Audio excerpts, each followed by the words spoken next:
7 tanda sholat diganggu setan. Was-was saat takbiratul ihram. Perasaan was-was saat sholat adalah tipu daya setan. Ia menyebut setan akan menimbulkan gangguan kepada orang-orang yang tengah takbiratul ihram dan membuatnya merasa ragu. Gangguan ini juga berlaku pada pengamalan sholat berjamaah agar makmum terlambat mengikuti imam. Imbasnya, bacaan sholat bisa menjadi terburu-buru dan merusak kekhusyukan. Tidak menghayati bacaan sholat. Gangguan setan selanjutnya adalah membuat pikiran muslim jadi tidak fokus sehingga tidak menghayati bacaan sholatnya. Diibaratkan kondisi ini seperti orang yang mengigau. Ibaratnya seperti orang mengigau ketika tidur.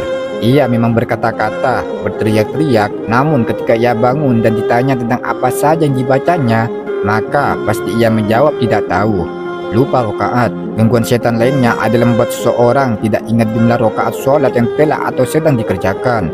Kondisi semacam ini umum terjadi ketika seseorang mengerjakan sholat munfarid, terlebih ketika sholat zuhur dan asar. Tolak-tolak saat sholat. Menurut Imam Abu Wafa dalam buku panduan sholat Rasulullah 2, menoleh saat sholat juga termasuk dalam gangguan setan. Menoleh yang dimaksud seperti melihat-melihat ke atap masjid atau menoleh ke kanan dan ke kiri. Rasulullah SAW dalam hadisnya menyebutkan bahwa sholat yang seperti ini sudah dicuri oleh setan. Ini adalah hasil curian yang dicuri oleh setan dari sholat seorang hamba. Hadis riwayat Bukhari. Teringat barang yang hilang. Setan juga menggunakan tipu dayanya pada manusia saat sholat, yakni setan seakan-akan memberi petunjuk kepada orang yang sedang sholat agar barangnya yang hilang menjadi ketemu.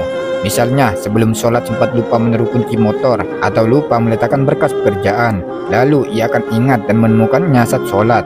Pandangan tidak fokus. Gangguan setan selanjutnya adalah membuat pandangan mata tidak fokus. Artinya, mata malah tertuju pada objek-objek tertentu yang merusak kekhusyukan, seperti motif sarung, tulisan di baju, atau merek pakaian yang dikenakan jemaah di depannya. Rasa ingin kentut dan buang air kecil. Setan juga menggoda orang yang sholat dalam bentuk munculnya rasa ingin kentut dan buang air kecil. Setan juga menggoda orang yang sholat dalam bentuk munculnya keinginan untuk kentut atau buang air kecil. Meskipun hal itu sudah dilakukan sebelum sholat, keinginan untuk kentut dan buang air kecil yang tiba-tiba muncul ini dapat mengganggu kekhusyukan sholat. Wallahu a'lam bishawab.